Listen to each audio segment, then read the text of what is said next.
The Forgotten Girls of Matinicus Island. The dangerous truth after the storm. On Matinicus Island, an isolated patch of land off the coast of Maine, where thick fog swallowed the old docks, and the tide roared like an echo of the unforgiven. There once stood a convent, hidden behind a wall of grey stone. It was by no means grand, just a two-story slate building with a low dome, a leaning cross before the main door, and a seaweed garden so unusually neat it was as if someone had measured every footstep. The people on the mainland called it St. Bridget's Orphanage, but, in the whispers around the fish markets at dawn, they had another name for it, the Nursery for Soulless Children. No one ever explained what was kept there, only that no one ever came back. From 1890 until its quiet closure in the winter of 1925, St. Bridget's Convent on Matinicus Island operated as a moral reformatory for girls labelled as incorrigible, immoral, or unfit for the public education system. At least, that is what the diocesan records left behind. But the weathered ledgers, the sterilization forms, discovered in a rusted safe, and a discovery deep beneath a strip of rotted sand after a high tide, they told a different story, a story of forced labor, of experimental sedatives, and of eugenics programs conducted with the tacit approval of the state of Maine. And what you are about to hear is not fiction. This is history. Only the names have been erased. This is what happens when the concept of purity is industrialized, and young girls become statistics in someone else's dream of salvation. If this is your first time with us, welcome. We tell the stories the world has tried to bury, quietly, completely, and without sensationalism. If you appreciate that, please subscribe. Leave us a message. Let us know where you're listening from. Because these places, they may sound distant, but they were built right in the heart of America. Now, let's return to the spring of 1890. The Maine coast had just escaped a harsh winter. The cliffs were still crusted with white salt, and the winds from the Atlantic still clawed at the windows like fingernails on glass. The seaside chapels were full. Local newspapers preached of righteousness, and County Judge Robert A. Callahan, he signed off on the first official case to be transferred to St. Bridget's Orphanage. Record number M1 Lizette Quinn, age 14. Offense: prolonged moral inhibition and refusal to recite prayers. The girl had no surviving relatives.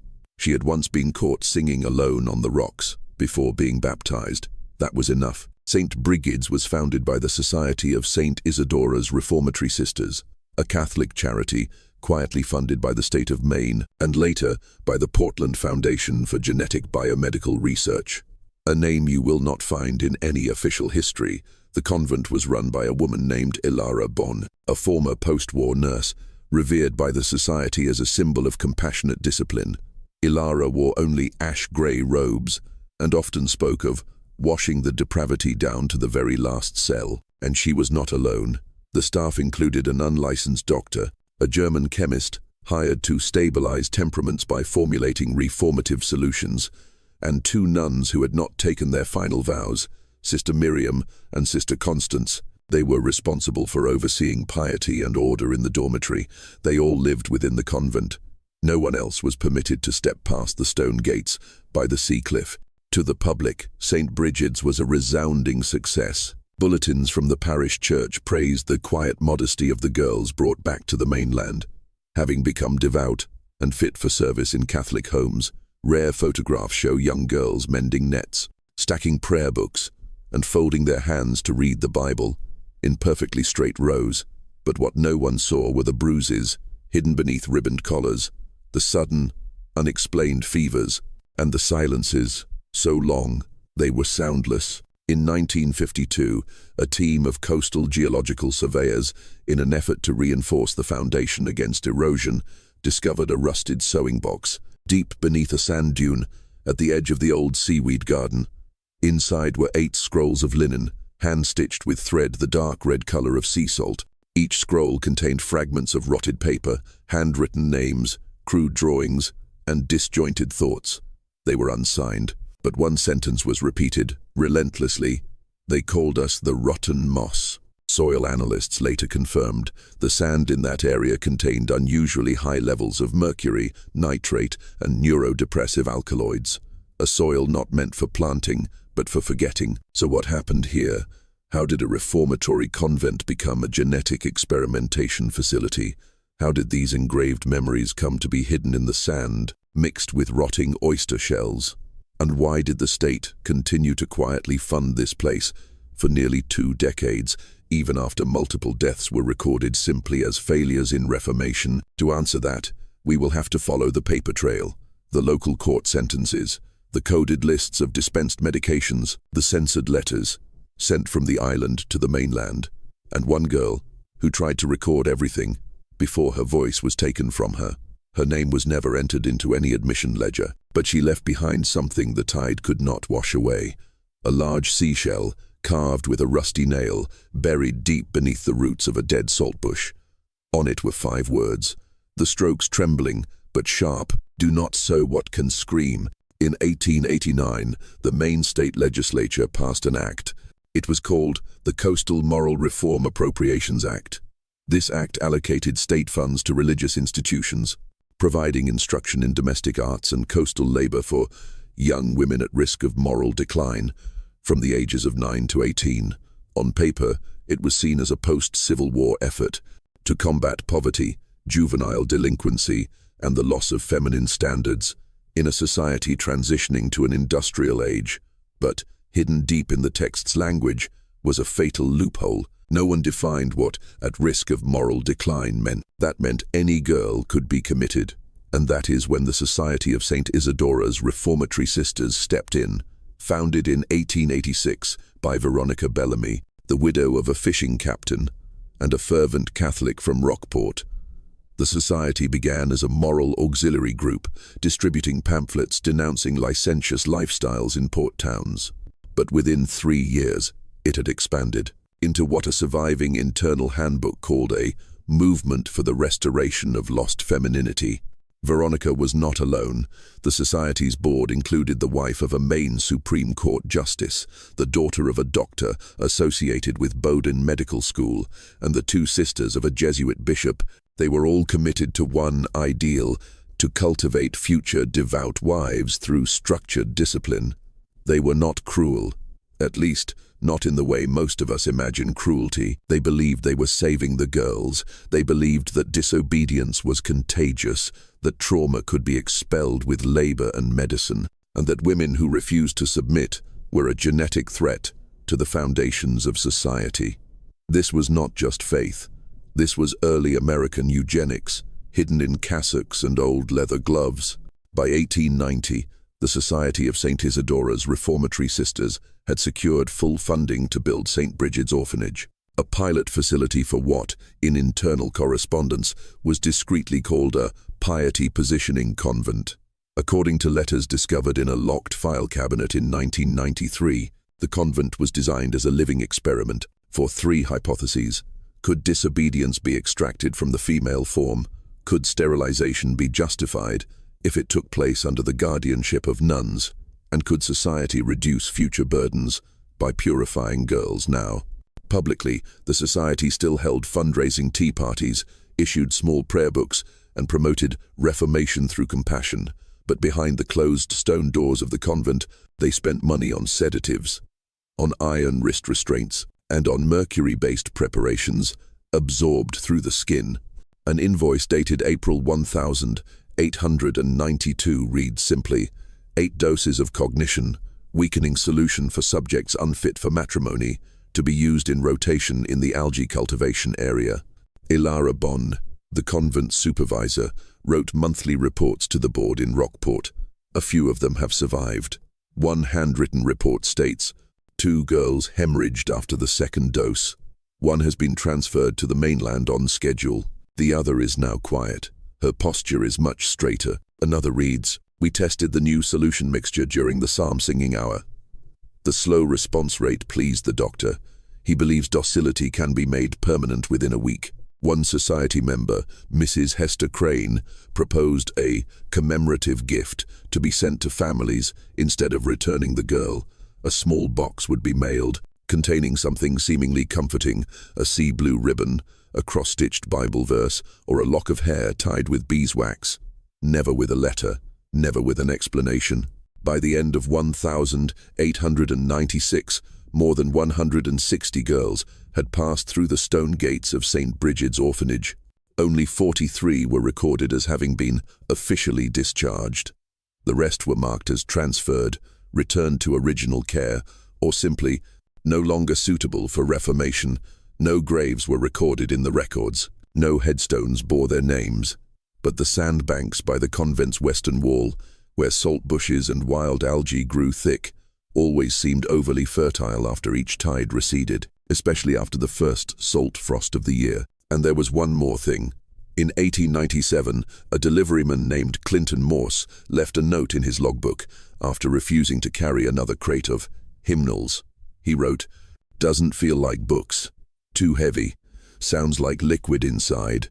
Smells like vinegar and something sweet. They said it was rosewater. I won't be going back." He died in 1926 at a veterans' hospital in Augusta. When his relatives opened his wooden chest, they found a cross-stitched piece of cloth, folded neatly and sewn at the edges. On it were 3 words: "They feed us lies." She arrived on Matinicus Island in the spring of 1890, carrying a brown leather satchel, a vintage medical journal, and a book of psalms marked with red ink in the margins.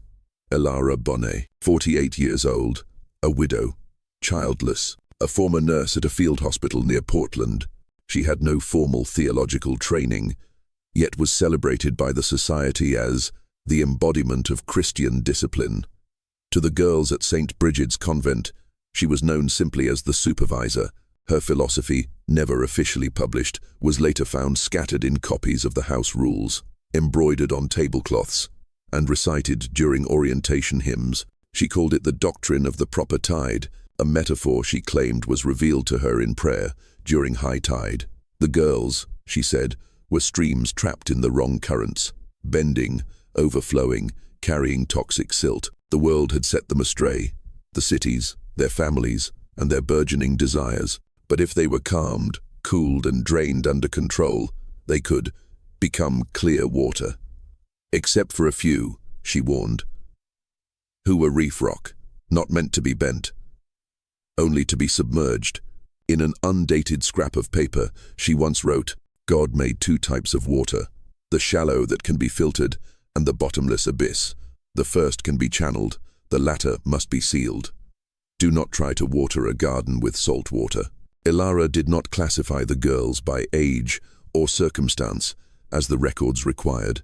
She classified them by something she called their soul sediment index, that is, their capacity for submission. Sea foam, the pliable, fearful children who obeyed from the very first night. They were considered suitable for regeneration, with the potential to become model housewives later on. Undertow, the sullen, intelligent girls with a tendency for disobedience.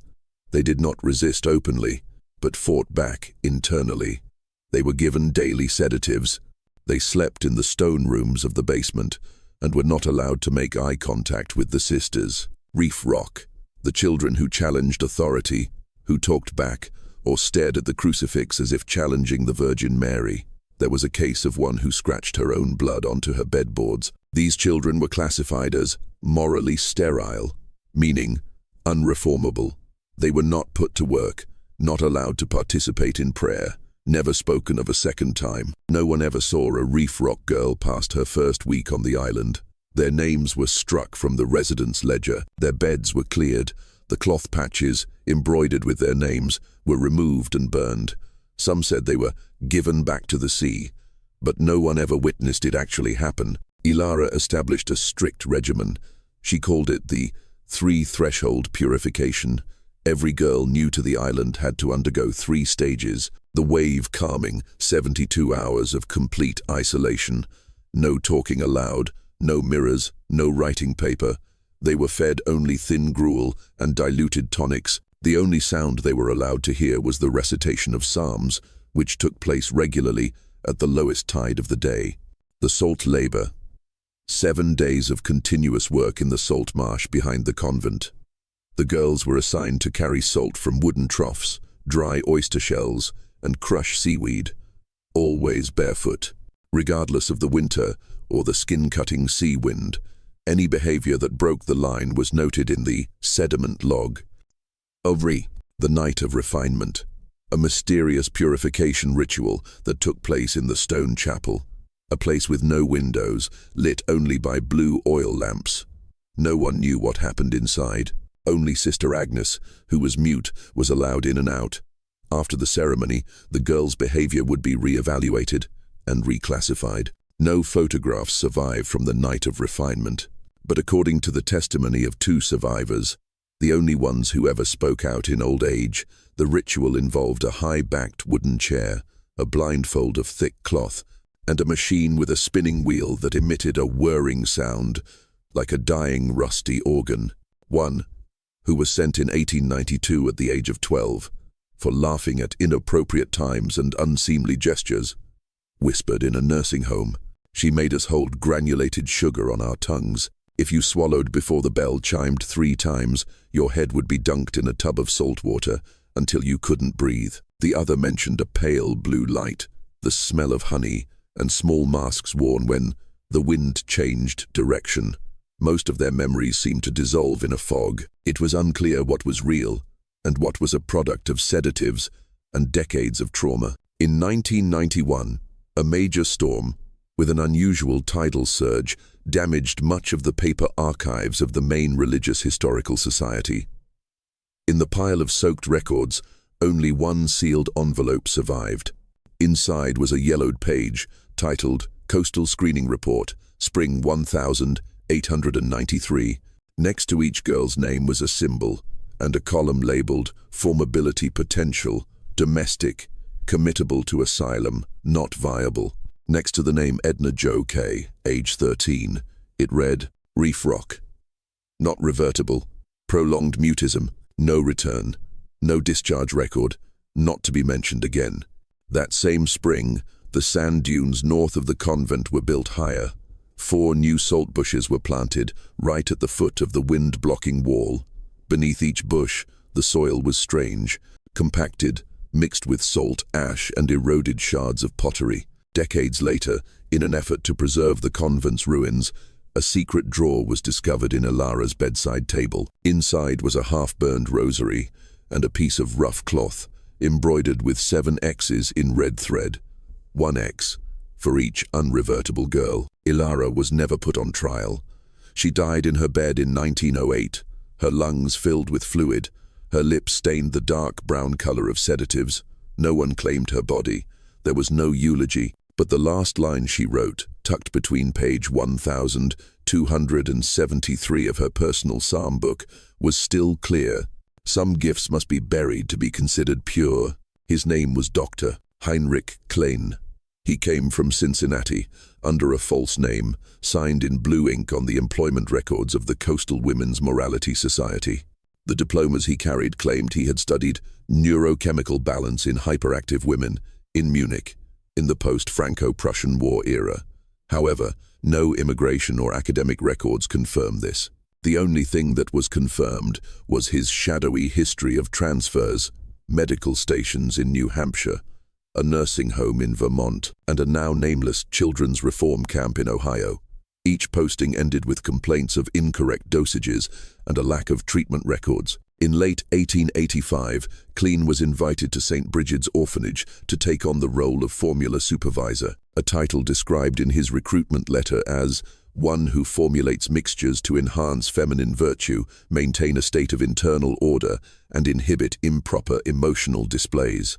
In reality, he created something else entirely. In 2007, during a geological survey of the island's coast, researchers discovered nearly 34 fragments of glass bottles under the collapsed rubble of the old warehouse. Many fragments still bore faded, hand-written labels: Tonic B, Daytime Anti-Panic, Nightly Obedience, Serum 4C, Temperament Adjustment, Dozy for 11-year-old, Morning Dew Solution, Speech-Slowing Version. Chemical analysis revealed that these mixtures contained chloral hydrate, laudanum, and mercuric chloride, a neurotoxin, that was warned against even in 19th century medical literature for causing long-term memory loss, hallucinations, and motor impairment. This was not an experiment. This was a form of chemical erasure, systematic, funded, and purposeful. The girls at St. Brigid's Orphanage were given these tonics as part of what was called their daily spiritual reorientation regimen. Some drank from silver spoons in the chapel, beneath the rotting crucifix and the sound of the wind howling from the sea. Others had it dripped onto their tongues as they slept, a deep sleep filled with the murmur of hymns, mingling with the sound of the tide striking the stone. An internal report, found in a wooden crate mislabeled Seaweed Harvesting Equipment 1894, revealed Dr. Clean's clinical assessment. It included this passage: "The supplementary solution has produced the desired reduction in verbal resistance." Individuals classified as reef rock became inert approximately 36 hours after the first dose. Most ceased active eye contact. Some fell into a state of continuous recitation of Psalm 38 for 4 days. No rest, no sleep. Some girls reacted violently. Gums bled, bodies convulsed, like beached fish.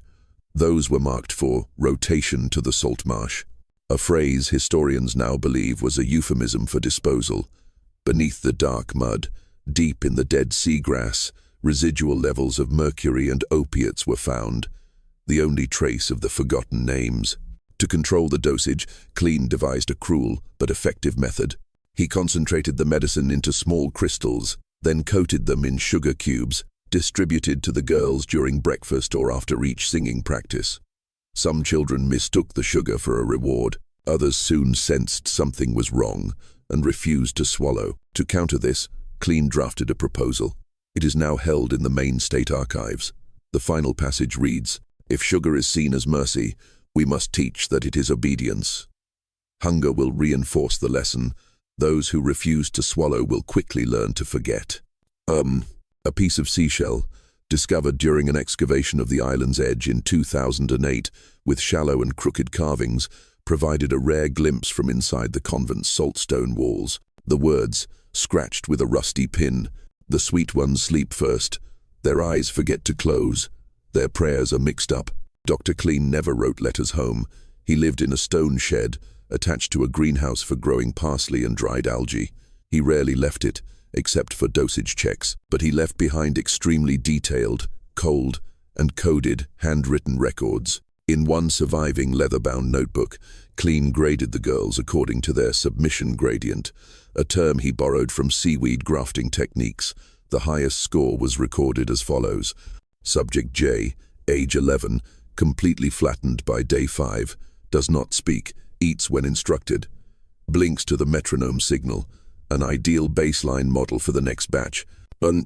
In the margin, a smudged pencil circle enclosed the phrase, 4 plus piano equal optimal. That combination, sedative 4C, followed by hymns played on an old harmonium, was later called the lullaby protocol.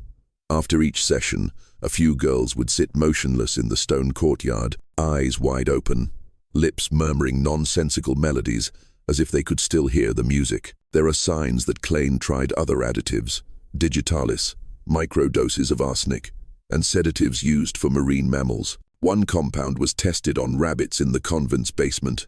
None survived more than 4 days, but the girls, they were given no choice. In the last surviving inventory, dated autumn 1893, Clean requested 7 dozen glass vials for dispersal along the algae garden. That same week, 4 new saltbush beds were planted near the northern fence. No map recorded the change, but to this day, nothing else will grow in that soil. Clean disappeared in the spring of 1894. No forwarding address, no resignation letter, only a train ticket marked for Portland and a crumpled piece of paper written in German left in his notebook drawer. When translated, it read, "They no longer scream. Now only the sea remembers their sound." It's easy to assume they all fell silent. That the girls at St. Brigid's Convent were too young, too sedated, or too terrified to fight back. But that isn't the whole truth. A few of them tried to escape. Their names never appeared in the repatriation records, but their absence was still present, in disciplinary logs with faded erasures, in beds that were suddenly empty, and in brief notes like subject absconded, increase medication during prayer hour, seal the embankment area. Between 1,886 and 1,895, 12 escape attempts were noted in internal records. Most ended the same way. The girl was recaptured, covered in moss and mud, her lips swollen, either completely silent or screaming as if she had seen something no human should see. Afterward, she would be moved to the shell-carving cellar, a phrase that became a euphemism for what you know was the final isolation ward. But 3 girls never returned. No record, no reclassification, no report of a body found, only a sharp increase in sedative prescriptions the following week, as if their disappearance was not something to be investigated, but a deeper, more intentional form of silence. The most famous of these cases was a girl the sisters referred to only as the girl in the window, not because she escaped through a window, but because from the night she vanished, that window pane was never dry again. The second floor of dormitory D, overlooking the bay, had a small glass pane that was always fogged from the inside, regardless of the season. In a photograph taken in 1913, when the building was being prepared for transfer to the Catholic Church of Portland, the photographer noted something strange. Small handprint, fingers unusually splayed, a smear of blood trailing into a curved comma. Room faces south, unclaimed. According to a page torn from the November 1891 enrollment book, that bed once belonged to a girl named Marble J., age 14. She was committed for refusing to name the father after a suspected out-of-wedlock pregnancy, a claim that was never verified. In the only surviving record, Marbell was described as thin, pale, skinned, with unusually bright eyes. She lasted 6 weeks. On her last night, an internal report simply stated, hymn 47 interrupted, mid-session prayer cut short, window open, 1 set of linens missing, empty Bible cover discovered under the bed, whereabouts unknown. Oof, but that was not the end of Marbell's file. In 2009, during an independent research project by local historians, the old foundation of St. Bridget's orphanage was partially excavated. Beneath the cracked tiles of the old laundry room, where the uniforms and linens for dormitory D were once processed, they discovered a wooden box with a broken lid, hidden deep in a crawl space, just tall enough for a child to squeeze into. Inside were 6 items, each one silently evoked a buried voice. A horn comb, its edges worn, with the initials MJ burned into the handle with a metal tip. A strip of old muslin, hand-drawn with black ink into a simple map of hallways, stairs, and cellar doors, with a red thread stitched into a dashed line leading toward the seafloor beneath the chapel. A rotting Bible, hollowed out. The first 10 pages had been torn away. A small copper spoon, the bowl faintly engraved with the words, "Don't taste the sweet thing." A small glass vial, its neck broken, still containing brown residue inside, and a sprig of dried white clover tied with a strand of sea strawberry vine, the kind that once grew low at the edge of the convent's backyard. Whoever Marbell was, she didn't just run. She left a map, and someone followed it. 3 weeks later, a girl named Rosalie W., age 12, was found trying to crawl under the tool shed to the west, an area that had been sealed since 1904 after a mold fire inside. Rosalie's mouth had been sewn shut, not with medical thread, but with rough twine, hastily knotted, as if stitched in the dark by a child's own hands. When the nurse found her, she couldn't speak. She just shivered, clutched her stomach, and pointed toward the cliff behind the convent, where a path had been overgrown with moss. Rosalie died 3 days later from sepsis. In the attending physician's final report, a vague note was added in red ink. Stomach contains rough woven fabric, wax residue, and pine splinters.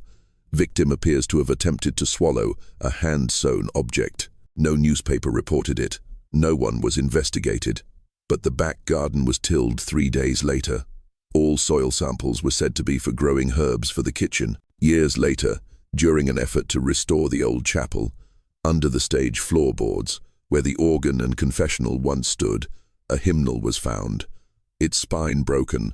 Between the pages were 5 red stitches, sewn through Psalm 34, and only one verse underlined in pencil: "The Lord is close to the broken-hearted and saves those who are crushed in spirit." That page had been folded 4 times, into the shape of a 5-pointed star. A star with a bloodstain on one edge. They were not nurses, they were not nuns. Though they appeared in the convent, they wore no habits, they carried no crosses, and they never spoke during prayer hour. But every girl in St. Bridget's orphanage knew who they were. Martha and Agatha House, referred to by a single title, the Sisters. They arrived in the fall of 1886, after a fire burned down the small orphanage they had run in Edgecliff, on the rocky shores of Quincy, Illinois. On paper, it was a candle accident, but a memo from the Quincy courthouse, filed and quietly dismissed, once noted, 3 girls were never found in the ashes. The Society of Overseas Moral Women did not question it. They even praised the sisters for their silent devotion and steadfast dogma. Just a few months later, Martha and Agatha were appointed as dormitory disciplinary supervisors under the direct authority of Eunice Shepherd. No one ever photographed them. The only remaining image is a damaged tintype found later among a pile of damp pastoral records. 2 women in grey dresses standing behind an iron chain-link fence. Both their faces are blurred by light, as if deliberately obscured by time. Each had a hand on the shoulder of a single child sitting between them. A child who was not smiling, eyes wide, expression unreadable. Their methods were never written down. It wasn't necessary. They were carved into the spines of the girls, into the forced curves of their backs, into the nameless bruises under dark shawls. Silence, numbness, disappearance. In a memo found in a ledger titled "Dormitory Procedures, Windstorm Season Rotation, 1889. There is a brief entry, noted in a slanted script: 1 knock all sound ceases, 2 knocks kneel, 3 knocks follow. To not obey was to disappear. Behind the old warehouse, once used for drying holy cloths and storing anointing oil, was a narrow door, painted the same color as the mossy stone wall. No handle, only a thin slit like a keyhole, less than 2 fingers high. The girls didn't call it a room. They whispered its name, the Hollow, according to a scrawled line found on the back corner of a damp, moldy hymnal. The Hollow contained a bench, too short to lie on, too narrow to stand. No window, no air, no time. No map recorded it, no records, no warrants. No one acknowledged it. But in 1998, during a project to reinforce the foundation of the rear chapel, engineers found that space, still intact. Inside, a broken copper spoon, its edge sharpened as if by scraping stone, a strip of milk-colored cloth with 6 small parallel lines, as if marking time, a fragment of a coarse wool blanket embroidered with a single word in pale pink thread. Still, the room was no larger than an upright coffin. A narrow slit cut near the ankle level was probably for passing food, or for letting someone know that someone was still inside. The house sisters' habits were not random. In Agatha's personal Bible, discovered in 2007 at a thrift store in Nebraska, a rotating punishment schedule was written in a slanted script, with reddish-brown ink: 3 hours kneeling on salt, 3 days fasting, only ice water, 3 hymns repeated in the dark. Below, in smaller letters, "Don't let them sleep until the prayer dies in their throats." The 2 sisters slept up high, in a nook carved into the wall, near the ceiling of the main dormitory. Their beds were bolted directly to the stone, without mattresses. Under each bed was a small wooden box, each labeled with a year. Most of the boxes were empty, but the box marked 1892 contained 17 hair ribbons wound into coils like barbed wire, a set of baby teeth wrapped in charred hymnal paper, and a small card of stiffened cloth written in German, Graulings. No one knew what Graulings meant, but in a hand-stitched journal hidden by the girls under the raspberry patch in the west garden, the word appeared 7 times. One passage read, "Ruth became a Grauling last week." Agatha laughed when the Grauling didn't cry. Martha said, "Graulings don't have graves, they are planted." By 1894, even the long-term staff at the convent began to keep their distance from the 2 sisters.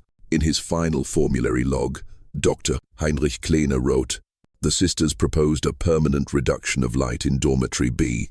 They said, "The pupils dilate faster when no one knows you are watching."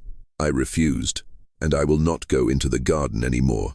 He disappeared in the spring of 1895, leaving behind a train ticket to Portland and no farewell. The last surviving document about Martha and Agatha is not in the internal records. It was in an unsent letter found in a winter clothing donation box at St. Dunstan's Church in 1978. The paper was yellowed, the handwriting pressed so hard it seemed carved with a nail. It read, "They don't need the knocks anymore. They know before we arrive. Last night, the one with the red palm stood on Agatha's bed. We burned her things in the ash pit by the fence. Agatha does not open her eyes. Martha does not breathe. The roots are full. The children are singing again. They are no longer afraid of us." In 1896, the two sisters were transferred without charges, without a concluding file. The Society of Overseas Moral Women simply announced that they had retreated to practice their faith in quietude. No one knew where they went. But in 1922, in the long-term psychiatric ward of Augusta Hospital, an unnamed female patient, registered only as MH, was found using the back of her hand to write letters on the wall of her cell, with blood from a pulled fingernail. When asked, she said, "Their names. I used to carry their mouths on my back to cross the garden." She died 2 days later. Under MH's mattress, a thin hymnal was found. The last page was torn out. The hymn, "Be Still, My Soul," was crossed out with red ink. In its place were 3 handwritten lines: "Be still, their voices. Be still, their fight. Be still, those who know of the night." Her name never appeared in the official records. No admission entry, no date of birth, no medical schedule, no signature in the chapel register, not a single line in the tonic log. She was a blank space, a silent shadow drifting through the cold stone corridors, known only by the mark of her needle. Later, the survivors, the ones who found the cloth book sewn and buried under the oldest mulberry tree by the eastern garden wall, would call her by an unofficial name, the seamstress. We believe she once could speak. Before being put into the crevice the girls called the hollow, a line scratched into the underside of an old porcelain sink, found in 2001, read, "The tongue stops moving after the hollow." Her fingers were deft. That was undeniable, because, starting in late 1892, someone, we believe it was her, began to sew, not shirts, not bed linens, but memories, secrets, a living map of pain, forbidden to be spoken aloud. The materials, scraps of muslin, stolen from the laundry room, quietly cut corners of pillows, pages of hymnals, torn as cleanly as if by a razor.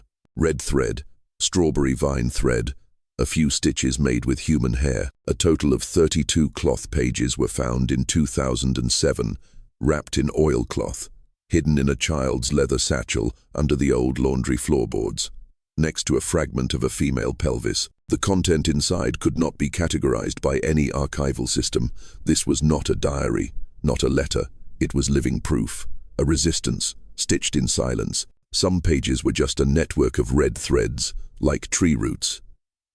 Others had distinct shapes. A figure kneeling before a grey wall with a slit, believed to be the hollow. A spoon, with an X as large as a finger. A woman's face, her eyes crossed out with 8 overlapping red stitches.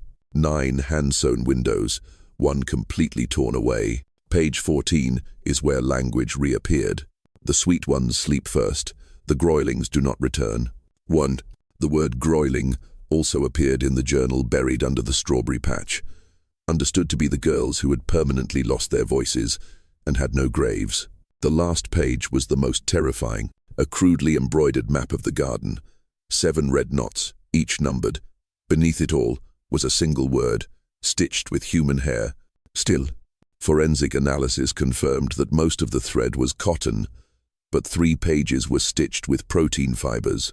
Human hair, fine strands, dark. Some believe it was the seamstress's own hair, others believe it was the hair of the groylings, and that the book was not a legacy, but a doorway. The girl never appeared in any escape or burial records. Her name was not on the student list, no attendance roll, no reassignment notes. But under the same old mulberry tree where the cloth journal was unearthed, archaeologists discovered a child-sized skeleton, missing 3 fingers from the right hand. Lodged between the ribs was a sewing needle. The metal was rusted, but the red thread was still wound around the shaft, as if refusing to rot. The discovery of the child's satchel and skeleton drew national attention. The Maine Historical Society, researchers of collective memory, and even descendants of former staff at St. Brigid's, all returned in search of answers. Some claimed it was a fabrication, a form of shocking media art, but others, those who had grandmothers, aunts, or sisters who had disappeared without explanation, disagreed. No one makes up fear like this. No one embroiders roots and erased eyes just for a joke. And then, in 2012, something happened that silenced all doubt. On an abandoned farm 80 kilometers from the Institute, while dismantling an attic ceiling to lay new wood, a woman found a second cloth journal. The same size, the same stitching style, the same strawberry vine thread tying the edges.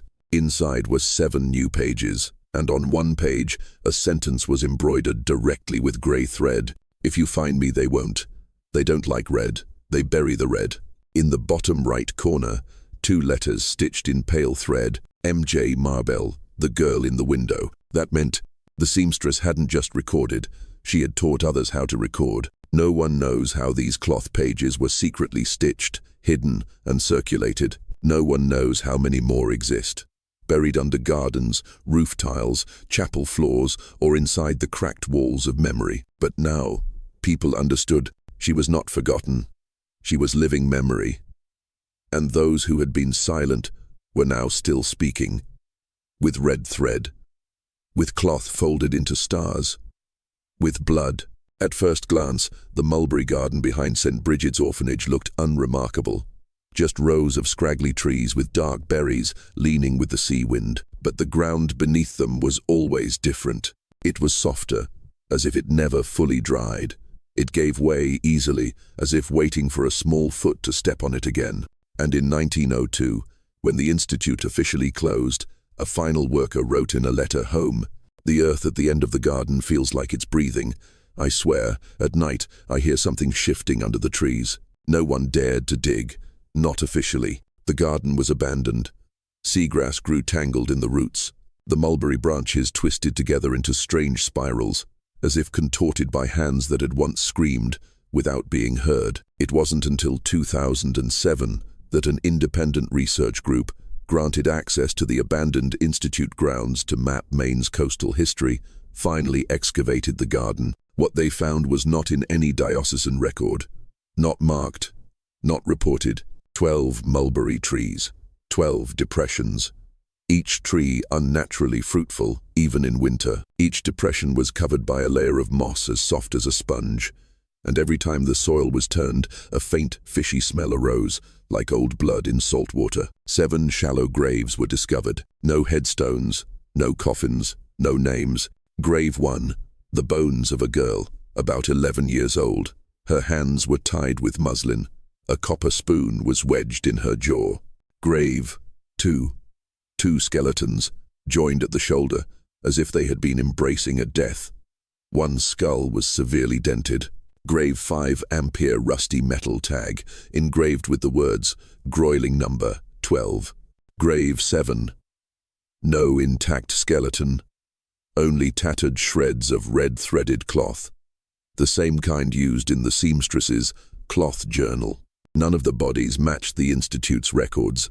No death certificates, no mortality reports, no priest's signature, and no one, not a single person, had asked questions. The state of Maine halted the excavation after the 7th grave, citing risk of landslide and seawater contamination. But the photographs had already leaked. In them, small rib cages, contracted as if recoiling from pain, red thread, wrapped around finger bones like ghoulish wedding rings, and a small hand, with only 4 fingers remaining, clutching a rusty needle. A state archivist, who remained anonymous, whispered, "There are still over 24 more graves, but no one wants to unearth something that once knew how to scream." But that wasn't the end, because among the small bones, an artifact was found, something that silenced the excavation team for an unusually long moment, as if the sea wind itself had stopped blowing to look at it. A folded piece of muslin, stitched with red thread, inside a tree, a spoon, a door, and a single word, embroidered with stitches so jagged, so painful, they looked like blood had dried between each fibre. Still, the same thread, the same embroidery style, the same final symbol from the seamstress's journal. There was no longer any doubt. These graves were not just burials, they were rituals. Each tree was not just planted, it was offered, placed just so, its roots sunk into ash, blood, and a vow never to be spoken. Not for shade, not for fruit, but to press down on memory, to eat through the earth, swallow through the roots, and turn cries into eternal silence. But they had failed, because the girls had left something the wind could not erase. They stitched themselves together with red thread. They drew maps with blood and scraps of cloth. They taught each other to hide names, to remember, and to exist in memory. Their voices did not disappear.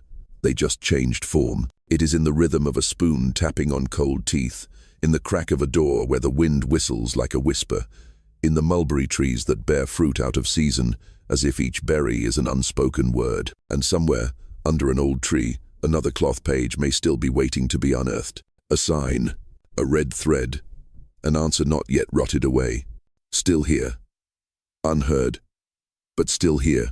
They called themselves the Society of Overseas Moral Women, founded in 1879 by an informal alliance of New England bishops, Puritan-style reformist nuns, and a group of post-war neurophysicians. The society declared itself the last line of defense for the moral fabric of the seaboard. On paper, their mission was noble: to care for orphans, to reform wayward youth, to restore the spirits of fallen souls near the sea. But the reality was different. What they built was not a network of salvation, it was a machine of subjugation, a system to soften, to blur, to make disappear. St. Brigid's Convent was not their first institution, but it was the most effective, depending on how you define effective. Granted land by the state of Maine, discreetly funded by coastal Baptist and Methodist congregations, and erected on an isolated island, where the fog was thick enough to erase even the sound of crying. They didn't call the girls patients. They didn't call them prisoners. They called them by a strangely sacred phrase: souls undergoing purification. From 1,891 to 1,920, the society held 14 admission councils, hearings conducted in the stone chapel, where files were read like evening scripture. They weren't looking for criminals. They were looking for deviant moral tendencies, weakness, curiosity, prominence, and the degree to which one could be molded. A faded internal memo reads: too intelligent, remembers for too long, scratches strange symbols in the dirt, refuse admission, pregnant out of wedlock, unrepentant accept, child of African and Irish parentage accept without condition. No one audited, no one asked, and no one questioned why these convents only had entries and no exits. The society had a top-secret subcommittee.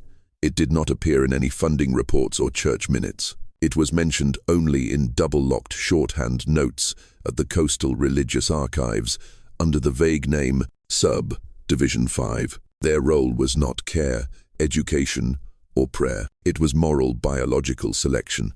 Subdivision 5 was tasked with assessing moral degradation of genetic origin, behavioral instability, mental deviance, and tendencies to violate social structures, not based on pathology, but on skull shape, gait, gaze, and responsiveness to medication. They did not work alone. They collaborated with itinerant doctors from Boston, Baltimore, and later Providence, bringing with them early versions of Christian eugenics. St. Brigid's Convent became a laboratory, not for medicine, but for the moral limits of biology. The girls were classified broken shells, unfixable. They didn't rebel. They didn't vandalize. They just didn't bow their heads. They looked straight ahead, or carved shapes on seashells with their fingernails. Some had memories that were too good. Some never cried. Some never spoke, but knew how to carve triangles, spirals, dots, and hide them behind the stone wall facing the sea. Punishment was not written in ink. It was mixed into porridge, injected into bodies, dripped onto tongues, long-term sedatives, muscle-softening solutions, the silence medicine, and, in at least 31 documented cases, sterilization. No letters sent home, no notification papers, only hurried lines, in the corner of a ledger, stabilized with salt water, unsuitable for community reintegration, unresponsive to chloral hydrate marked black, full moon taken to the sea, in a ledger sealed with red wax, marked Brigid Archive, Section 5, Genetic Correction. A chilling quote was found: God's earth must be tilled with virtue, deviant sprouts must be cut, so that the future can stand tall on clean stone. It was a handwritten quote from a daily prayer book found in the Society's sealed archives. Below it, signed simply with 3 letters, EBM, Ilara Brigid McConnell, the first Mother Superior of the convent. Most of the founders of the Society of Overseas Moral Women did not live in seclusion. They became bishops, local newspaper editors, public health advisors, and one even had a statue erected in the courtyard of Harvard Medical School with the inscription, Pioneer of Moral Genetics. Their names appeared in textbooks, in churches, in school parks. No one mentioned St. Brigid's Convent. It wasn't closed due to scandal. No indictments, no trial, not a single newspaper line, just a cold note in a Maine state administrative document dated the 5th of February, 1925. Operations temporarily suspended due to structural damage after a major storm. No plans for reconstruction. Then it faded, like chalk in the rain. But its legacy did not.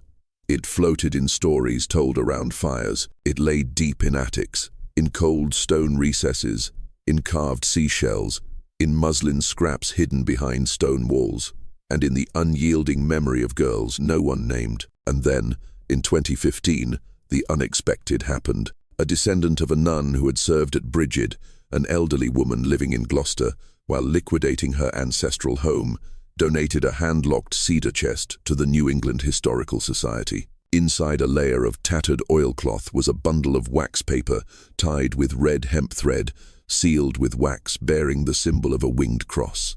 It was the secret correspondence between members of Subdivision 5, records never before known, never in any file, and completely uncensored. One passage left the entire archival team speechless. Of the 94 subjects processed, 11 have demonstrated the ability to retain memory and resist through symbolism. The red thread seamstresses must be monitored. They stitch memory back together. They pin truth into the fiber. They had known. They were afraid, not of screams, not of rebellion, but of needles, the clumsy but determined stitches, the small muslin squares, the secrets embroidered into the hems of towels, the bottoms of shifts, the edges of pillows, the seashells, carved with symbols no one could decipher until nearly 100 years later. Because truth, pinned into fiber, does not rot like paper. It does not burn like ledgers. It does not dissolve like medicine. It is not washed away by the waves. It lives, it slips into the cracks of history. And every time a girl traces a red stitch with her finger, or touches a seashell carved with a star, she speaks again. The storm came on the night of the 29th of October, 1925. Fishermen in the town of Morrow's Inlet, a small community along the rocky bay of eastern Maine, said they heard the waves roar differently around midnight. Great gusts of wind hissed through the pines, carrying the sharp smell of salt and something acrid like old algae and iron-rich blood. Around 2 a.m., flashes of light erupted from the sea, but no one saw lightning strike, just white halos reflecting up from the seabed as if something was shuddering awake. By dawn, St. Brigid's Convent was gone. No chapel, no dormitory, no bell tower, just a jagged stretch of sand, littered with shells, broken rock, and a black, ink-like spiral trail leading from the cliff down to the sea. The report from the local Coast Guard, sent 3 days later, recorded the scene as a total structural collapse due to a vortex of unknown origin, no bodies, no belongings, only a section of cracked granite foundation, and a bronze bell, warped and wedged in a pile of tattered coral on the bay shore. No investigation was conducted, no indictments were filed. Only a single line from the statement of the Society of Overseas Moral Women, published in the Portland Herald: "An unexpected storm has taken an institution that served the faith with devoted sacrifice. May the souls of the departed find peace." They did not rebuild, they did not return, and for decades afterward, no one dared to speak the name of St. Brigid's Convent again. But not everything was washed away. In 1973, a group of amateur archaeologists, surveying the cliff strata around the west shore of Morrow's Inlet, found an intact section of a cellar wall, buried deep beneath the rock debris. On the stone, faded but still legible, were symbols carved by hand with a blunt tool. "They drowned our names. We gave them back to the waves." And next to it, a second line, smaller, more scratched, perhaps written with a seashell or a wooden spoon. "She called the storm, the one who carved the shells." It is believed this was Lyra, or one of the girls who learned the language of shells from her. No survivors were officially recorded, but years later, an anonymous old woman appeared at a memorial service in Portland, wearing a necklace with a spiral seashell and a small piece of muslin stitched with red thread, on which was written, "We were sunk, but we were not silent." Today, whenever the tide recedes, strips of fractured seashells are exposed from the wet sand, stretching northward like a map. The locals call it the talking mouth of the sea. No one touches it. No one dares to dig it up, because they believe the sea is telling a story, and it is not a story for the living. Nearly half a century later, the autumn of 1972, the coastal wind had changed direction. The seagulls flew lower. The sand at Morrow's Inlet began to settle softly into the rock hollows that were once the foundation of St. Brigid's Convent. On a foggy morning in early October, an elderly woman appeared at the small bus station in town. No one knew where she came from. She was thin, wore a grey coat, and had woolen gloves stitched with red thread. One was frayed, as if it had been bitten through. She did not sign her name in the boarding house ledger, just paid with crumpled old cash for a room overlooking the sea. All night, she stood by the window, without lights, without speaking, eating nothing but heated water. The landlord recalled, her eyes looked like she had seen everything before, as if she knew exactly what was sleeping under the sand. Then, before dawn the next day, she left town, carrying a heavy cloth bag, a small bronze trowel, and a handwritten map smeared with salt water. No one went with her. No one stopped her. She was seen following the old cliff path, past the whispering pines, to the remaining foundation tiles, where the convent's sewing workshop once stood. There, she dug, not to find, but to bury. At the base of the west wall, where the beds of the broken shell girls once were, she knelt in the cold wind and buried something carefully wrapped in oilcloth. She covered the spot again with her bare hands, tying a sprig of dried algae around a rock at the base. Then, she disappeared. No one saw her leave. The room she left was undisturbed, with only one thing out of place. The small mirror in the bathroom had been turned to face the wall. 20 years later, in 1992, during a coastal erosion survey, a research team from Bowdoin College accidentally discovered a strangely hard block of earth under the wall's base. Beneath a layer of fossilized sand and broken oyster shells, they found a small ebony box carved with a spiral. Inside, wrapped in oilcloth, was a silver spoon engraved with the letter L, a strip of muslin sewn with 4 windows in red thread, one marked with an X, and a wax-sealed letter with no addressee, only the words on the envelope, "For the one who will listen." It took years to decipher. The sewn cloth pieces, once dismissed as religious symbols or needlecraft, gradually revealed a complete system of narrative recording. Each motif, a spoon, a window, a seashell, a wave, corresponded to an event, a punishment, a name, a location within the convent. The girls had built an entire language of memory with needle and thread, silently but persistently, right under the eyes of their keepers. In 2021, a team of linguists and forensic historians from the University of Maine published a discovery they called the Red Thread Diary. They didn't find it in books. They found it in rotted bed linens, doctrinal embroidery panels, shell carvings, and scraps of muslin hidden in the western wall of the old convent, the one that had borne the brunt of the wind and waves. They called it a stitched chronicle of systematic abuse, silent resistance, and memory that could not be buried. No words were needed, just cloth, a needle, and the color red. Each symbol was cross-referenced with artifacts, with leaked medical journals, with the scattered remains in the salt-soaked earth. Every cell, every cellar, every girl who disappeared, everything once dismissed as fisherman's lore now became historical fact. St. Brigid's Convent was not a spiritual recovery facility. It was a disguised moral laboratory, operated by an obsession with purity and fed by silence. When the findings were published, the state of Maine issued a formal apology. The religious organizations involved remained silent. There were no lawsuits, no compensation, no one admitted to ever having known. But that no longer mattered, because, in a small gallery in Portland, they hung up those pieces of cloth, every thread, every loop, every stitch made by candlelight. Above the wall, a small line was embroidered in red thread. We spoke with fabric when our mouths were no longer allowed. Visitors cried, children fell silent, and old women, those who had once been called difficult, who had been medicated, who had survived, began to tell their own stories. A new generation quietly traced the raised stitches with their fingers. It was no longer fear, it was recognition. Next to the final piece, the one embroidered with a wave and a broken silver spoon, was a small plaque, carved from wood that had drifted onto the Maine coast. We did not drift away. We were sunk. But we left a way out, a door that can no longer be closed, not by the sea, not by medicine, not by silence, because someone stitched and someone remembered. And if you are listening to this story, what are you thinking? Let us know in the comments.